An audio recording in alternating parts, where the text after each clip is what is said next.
방금 들으신 것처럼 이번 사건의 쟁점은 사위될 사람이 마약을 상습적으로 투약한 것을 알고도 김무성 대표가 결혼을 시켰냐가 아닙니다. 다양한 마약을 15회나 투약하고 또 흡입했는데도 집행유예로 끝났다는 거죠. 또한 검찰은 항소도 안 했고요. 정말 유전무죄, 무전유죄, 권력무죄, 서민유죄인 걸까요? 전 경기청 마약수사과장을 역임했던 박상인 변호사와 함께 얘기 나눠보겠습니다. 어서 오십시오. 안녕하십니까. 예, 단도직입적으로 제가 여쭙겠습니다. 예. 김무성 대표의 사위될 사람이 아니어도 이번 사건이 지난 2월이죠.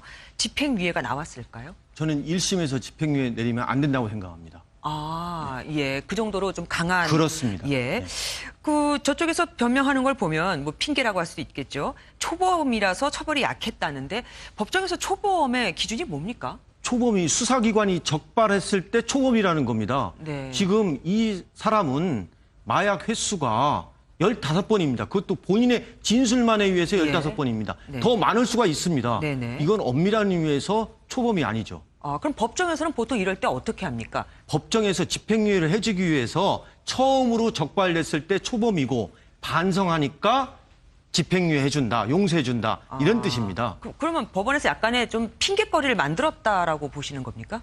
우리나라 초범 기준이 바뀌어야 한다고 생각합니다. 이 사람은 네. 지금 15번이나 했거든요. 그것도 코카인을 네. 5일 동안에 중독성이 강한 코카인을 5일 동안에 세 번씩이나 했습니다. 네. 더 많이 할 수 있었죠. 근데 네. 분명히 진술입니다. 네. 지금 방금 말씀하셨는데 대마초, 엑스터스 거기다가 중독성이 강한 코카인까지 했다. 그러면은 또 뭐 흡입도 하고 뭐 주사도 놓고 했으면 중독자라고 봐도 되지 않나요? 코카인은 마약 중독성이 제일 강합니다. 네. 그리고 이 사람 진술에 의해서 15번이라고 한 거거든요. 네. 이 사람 마약 어떻게 구했을까요? 네. 이 사람 마약 혼자 했을까요? 다른 사람하고 같이 했을 겁니다. 이 부분을 마약 구입 경로라든가 투약 경위라든가 이런 거를 좀 검찰이 철저하게 수사를 해야 되지 않았나. 그런 아쉬움이 많이 남습니다. 그럼 검찰이 왜 주사기 주인, 아까 뭐 자택에서 사위된 사람의 자택에서 주사기를 여러 개 발견했다는데 다른 사람 DNA는 왜 그러면 조사를 포기한 걸까요? 그러니까 저도 그게 의문입니다. 아, 더구나 네. 코카인은 우리나라에서 도입된 게 아니거든요. 이건 누군가가 중간 매개체도 있고 들어온 유통 조직이 있습니다. 밀매 조직이 있는 거죠. 이거를 수사를 했어야죠. 예, 이 정도 마약을 했는데도 이렇게 집행유예가 나온 게 또 있습니까?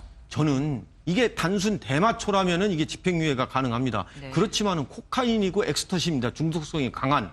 그러면은 1심에서는 실형을 선고해야 됩니다. 설사 집행유예를 해준다 하더라도 항소심까지 가가지고 해줘야 되는 게 맞다고 생각합니다. 예. 구금일수를 오래 해야만이 그것도 일종의 징벌의 일종이거든요. 아, 예. 1심에서 집행유예하면 안 된다고 생각합니다. 하지만 지금 김무성 대표의 말은 조금 다르잖아요. 뭐 자기가 영향력을 행사해서 그런 것이 아니다. 자기가 이것을 알았을 때는 이미 그것이 다 지나간 후였다. 거기에 대해서는 어떻게 생각하십니까? 저는 일리가 있다고 생각합니다. 아, 네. 이 사람이 어느 기업체의 자제분 아닙니까? 네, 변호사 지역 그냥 유지에, 그렇죠. 예. 변호사 그냥 썼겠습니까? 이 정도 되면은 그 판사하고 친한 사람을 유력 변호사를 선임하게 되는 거거든요. 저희가 알아본 바에 의하면 판사하고 그 변호사가 그 진주에 있는 모 고등학교 7년 선후배라고 하더라고요. 그럼 그것이 더 영향을 또 미쳤다라고 보시는 겁니까? 그러니까 이 판사도 고민을 많이 했을 겁니다. 네. 징역 3년을 선고하면서 마지막에 집행유예 4년을 했거든요. 네. 그러니까 보통 흔들렸을 가능성이 있을 수 있다고 생각합니다. 또 기업체 보통 자제분이 이런 거에 걸리게 되면은 네. 보통 변호사들 하는 역할이 그런 역할을 하게 되는 겁니다. 저는 이러한 식의 변호사 선임 방식은 바뀌어져야 한다고 생각합니다. 법은 만인에 평등하게 적용돼야 한다고 생각합니다. 예. 그러면 우선 좀 김무성 대표한테 좀 말을 옮겨보면 대권 주자잖아요. 아무래도 좀 타격이 있을 것 같습니다. 본인이 여기 역할을 했든 안 했든. 저는 일견에서는 김무성 대표가 딸이 원래 누가 그런 사람을 결혼시키고 하겠습니까? 네네. 그렇지만 김무성 대표가 승낙을 하고 또 결혼식까지 참석했습니다.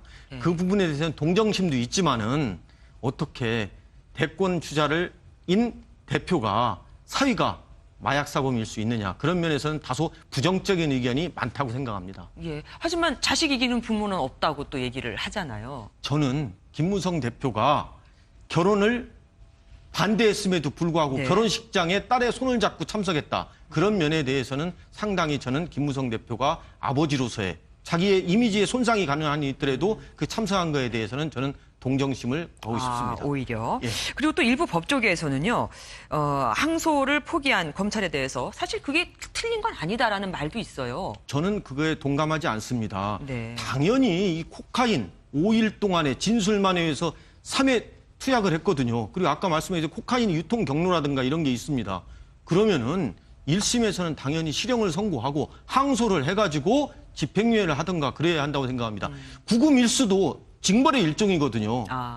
예. 알겠습니다. 마지막 질문 좀 드릴게요. 아까도 잠깐 뉴스에 나왔습니다만 그 암투설이다, 뭐 기획설이다 이런 말도 있거든요. 김무성 대표를 흠집내기 위한. 저는 이런 말이 되도록 안 나오길 바랍니다. 네. 한 나라가 이런 설에 의해서 좌우된다는 것이 너무나 안타깝습니다. 루머는 루머로서 끝나고 사실이 아니기를 바랍니다. 예, 알겠습니다. 오늘 나와주셔서 감사합니다. 예, 고맙습니다. 네.